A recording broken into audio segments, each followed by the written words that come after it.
दोस्तों नमस्कार। आज हम लोग यूनिवर्सल मोटर की स्पीड जीरो लोड पर टेस्ट करेंगे। इसकी स्पीड मैक्सिमम कितनी होती है और रेटेड वोल्टेज अप्लाई करने पर। तो वीडियो शुरू करने से पहले यदि आप लोग चैनल पर नए हैं तो चैनल को सब्सक्राइब करें और यदि वीडियो पसंद आता है तो इसको लाइक और शेयर भी करें। तो चलिए हम लोग वीडियो को शुरू करते हैं। तो आज क्या करना है, मोटर की स्पीड को मेजर करना है। यह यूनिवर्सल मोटर है। अब यूनिवर्सल मोटर के साथ में एक मल्टीमीटर लगा दिया हूँ। मल्टीमीटर से क्या है कि जितना इसको वोल्टेज अप्लाई किया जाएगा उसकी रेट यानी कि उसकी वोल्टेज की वैल्यू हम लोग इससे रीड कर लेंगे। और ये ऑटो ट्रांसफार्मर है। ये ऑटो ट्रांसफार्मर काम क्या है, इसकी नॉब की हेल्प से हम यानी कि ऑटो ट्रांसफार्मर की हेल्प से इसको हम वेरिएबल नेचर का वोल्टेज अप्लाई कर सकें। जितना वोल्टेज अप्लाई करना चाहिए इसको हम वेरी करके इसको अप्लाई करेंगे। तो यानी कि वोल्टेज को हम देखते हुए इसकी स्पीड को हम रिकॉर्ड करेंगे। देखते हैं मैक्सिमम स्पीड कितनी हो सकती है। तो ये कौन सी मोटर है, यूनिवर्सल मोटर। अब यूनिवर्सल मोटर का भी ज़रा रेटिंग देख लिया जाए, इसकी रेटिंग क्या है। अब ये देखिए, ये इसकी रेटिंग है 8500 आरपीएम से चलने वाली है और 230 वोल्ट पर, और इसका वाट रेंज 65 वाट का है। अब इसमें जो रेटिंग लिखी गई है ये है फुल लोड, यानी कि जो रेटेड इसका लोड है उस लोड पर जो है 8500 आरपीएम पे ये रन करेगी। यानी कि अगर हम जितने लोड का है 65 वाट का है, यानी कि इस पर लोड जब डालेंगे 65 वाट का तो ये 8500 आरपीएम से ये रन करना चाहिए। तो लेकिन हम इस पर लोड न डाल करके हम इसको जीरो लोड पर इसको रन कराएंगे। अब जब जीरो लोड पे रन कराएंगे तो इसकी काफ़ी डेंजरस स्पीड हो जाती है और ज़्यादा अगर वोल्टेज अगर बढ़ा देंगे तो यह डैमेज भी हो सकती है अपनी स्पीड से। तो ये देखिए मोटर कौन सी है, यूनिवर्सल मोटर। अब यूनिवर्सल मोटर का ज़रा इंट्रोडक्शन देख लिया जाए, यूनिवर्सल मोटर का काम क्या है। अब देखिए यूनिवर्सल मोटर एक प्रकार की सीरीज मोटर है, डीसी सीरीज मोटर। अब देखिए इसका डायग्राम जो है यहाँ पर मैं बना दिया हूँ। अब देखिए यह यूनिवर्सल मोटर का डायग्राम है। ये फील्ड वाइंडिंग है और ये आर्मेचर वाइंडिंग है और ये फील्ड वाइंडिंग का सेकंड साइड है। अब जब हम फील्ड वाइंडिंग में जब हम वोल्टेज अप्लाई करेंगे तो इसमें फ्लक्स क्रिएट होगा और यह रन करने लगेगी। यह यूनिवर्सल मोटर का डायग्राम है और यूनिवर्सल मोटर में देखेंगे यह फील्ड वाइंडिंग है और यह आर्मेचर वाइंडिंग है और यह फील्ड वाइंडिंग के सीरीज में यह आर्मेचर वाइंडिंग को जोड़ा गया है। देखिए यहाँ से अगर मान लीजिए हम सप्लाई दे रहे हैं पॉजिटिव, इधर से सप्लाई आ रही है, इसके सीरीज में यह रोटर यानी कि आर्मेचर जोड़ा गया है। फिर इधर से सेकंड टर्मिनल को यहाँ सेकंड साइड लगा दिए हैं। अब इसमें जो हम वोल्टेज अप्लाई करेंगे या तो AC अप्लाई करें या तो DC, दो के दोनों में से किसी वोल्टेज को हम इसमें अप्लाई कर सकते हैं। और जैसे हम इसको वोल्टेज अप्लाई करेंगे यह सीधा रन करने लगेगी। अब अगर इसका डायग्राम से देखेंगे तो यह सीरीज मोटर है। अब यह AC सीरीज मोटर बोल सकते हैं या DC सीरीज मोटर। अगर DC सीरीज मोटर का आप लोग इसका इंट्रोडक्शन सुने होंगे तो DC सीरीज मोटर को जीरो लोड पर नहीं चलानी चाहिए। ऐसा इसलिए कि इसके अंदर जो फ्लक्स क्रिएट होता है वो काफ़ी लो वैल्यू का होता है, जिसकी वजह से इसके अंदर बैक में वैल्यू कम हो जाती है और इसकी स्पीड बढ़ती चली जाती है, काफ़ी डेंजरस पोजीशन पे चली जाती है। इसलिए इस तरीके की मोटर को हमेशा लोड कंडीशन में ही रन कराना चाहिए। अगर मान लीजिए यह AC एंड DC का डिज़ाइन जो बनाया गया है, AC सीरीज मोटर और DC सीरीज मोटर में डिफरेंस यही इतना होता है कि यह आर्मेचर तो सेम रहेगा, यह फील्ड वाइंडिंग जैसे AC अगर मोटर के लिए डिज़ाइन किया गया है, AC सीरीज मोटर के लिए उसमें लेमिनेटेड कर दिया जाता है।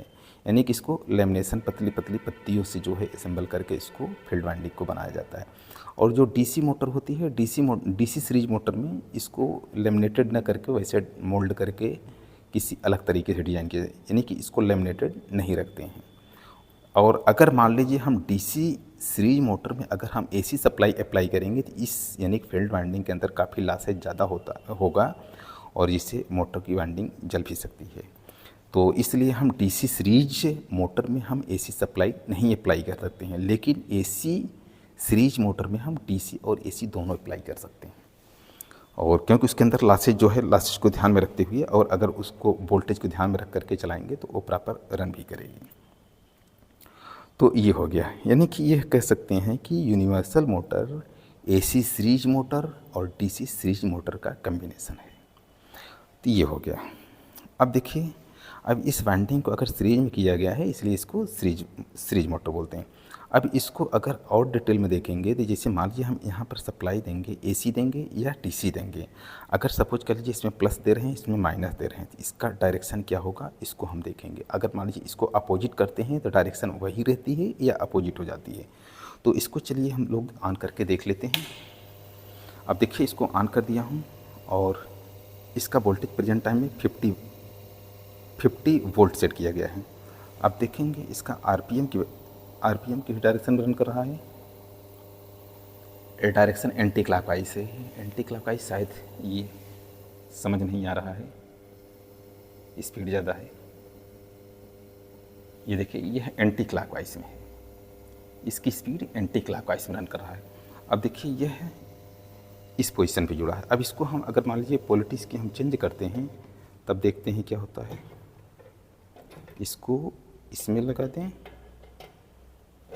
और इसको इसमें लगा दे रहे हैं। अब देखिए किस डायरेक्शन रन कर रही है, फिर भी यानी कि एंटी क्लॉकवाइज में ही रन कर रही है। यानी कि इसके सप्लाई टर्मिनल को आपस में इंटरचेंज कर देते हैं तो भी इसका आरपीएम सेम होता है। इसका रूल क्या है, इसमें जैसे अगर इसका डायरेक्शन अगर चेंज करना है या तो इन दोनों टर्मिनल को आपस में, ऊपर वाला टर्मिनल नीचे लगा देंगे, नीचे वाला टर्मिनल ऊपर लगा देंगे तो टर्मिनल इसका डायरेक्शन चेंज हो जाएगा। या तो फील्ड के फ्लक्स को या तो चेंज कर दिया जाए या तो आर्मेचर के वाइंडिंग को चेंज कर दिया जाए। तो इस कंडीशन में इसकी डायरेक्शन अपोजिट की जा सकती है। तो ये हो गया। और अब देखिए, इस सीरीज मोटर को हम इसको जो है इसकी रीडिंग एक बार मैंने नोट कर चुका हूँ, इसको भी मैं दिखा दे रहा हूँ और इसको अभी रन करा करके फुल स्पीड से हम इसको चेक भी करेंगे। देखिए, इसकी 50 अगर वोल्ट अप्लाई कर रहे हैं तो 1165 आरपीएम, 100 वोल्ट दे रहे हैं तो 7145 और 150 वोल्टेज अगर अप्लाई कर रहे हैं तो 11652 आरपीएम। अगर 200 वोल्ट अप्लाई करेंगे तो 16870 आरपीएम। अगर रेटेड वोल्टेज 230 वोल्ट अगर अप्लाई कर रहे हैं तो 19402 आरपीएम तक की रन करेगी। अगर 250 यानी कि 200 रेटेड से ऊपर हम वोल्टेज अप्लाई कर रहे हैं यानी 250 वोल्ट अगर अप्लाई कर रहे हैं तो 20116 आरपीएम तक के इसको रन करा सकते हैं। और यह इतने आरपीएम जो है इसके लिए काफ़ी डेंजरस भी रहता है। इसमें क्या है कि इसकी वाइंडिंग वगैरह डैमेज होने का डर रहता है और स्पार्किंग, कार्बन ब्रश में स्पार्किंग की वजह से उसके अंदर जो कम्यूटेटर वगैरह है वो भी डैमेज होने का डर रहता है। तो इसको अभी चलिए हम रन करा के दिखाते हैं इसकी क्या स्थिति है और कितनी स्पीड से यह रन कर रही है। तो चलिए हम लोग देखिए, ये पुली पर देखिए एक स्टिकर लगा हुआ है। इस स्टिकर की हेल्प से हम इसकी स्पीड को मेजर करेंगे। यह स्टिकर का नाम है आरपीएम स्टिकर। इस स्टिकर का एक विशेष डिज़ाइन होता है और इस पर हम लेज़र लाइट डालेंगे और लेज़र लाइट डालने के बाद यह लेज़र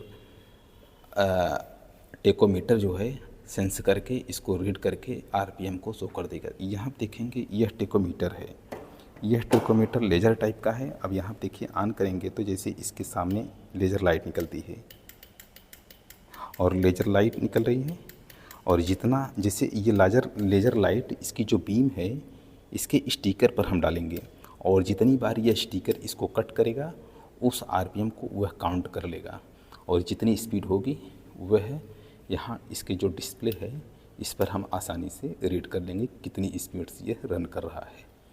तो हम लोग इसको स्पीड को मेजर करते हैं, देखते हैं इसकी मैक्सिमम स्पीड कितनी होती है। 50 वोल्ट पर 50 वोल्ट पर 1165 आरपीएम 1165 आरपीएम। अब 100 वोल्ट पर 7145 आरपीएम 7145 आरपीएम। 150 वोल्ट पर 150 वोल्ट पर 150 वोल्ट पर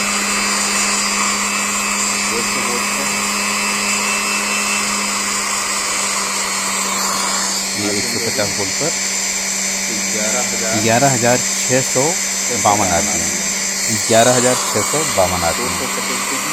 अब 200 वोल्ट पर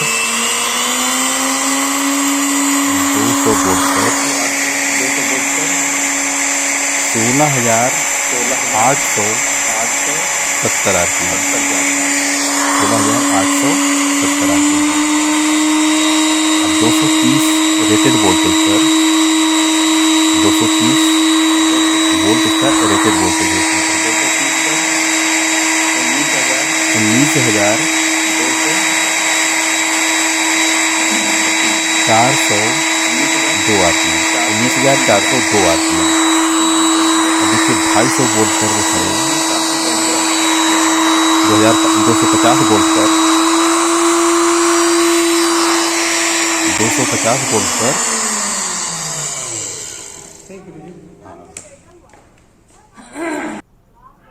20,116 RPM। यह है मैक्सिमम स्पीड जो है 250 वोल्ट पर 20,116 RPM तक यह रन कर रही है। अगर मान लीजिए अब इसके ऊपर अगर हम वोल्टेज अप्लाई करते हैं तो यह वाइंडिंग डैमेज हो जाएगी, और निश्चित रूप से डैमेज हो जाएगी, क्योंकि इसका रेटिंग जो दिया गया है 230 वोल्ट है। 230 वोल्ट तक इसको रन कराए हैं। तो बस इस वीडियो को यहीं समाप्त करते हैं, और वीडियो देखने के लिए धन्यवाद।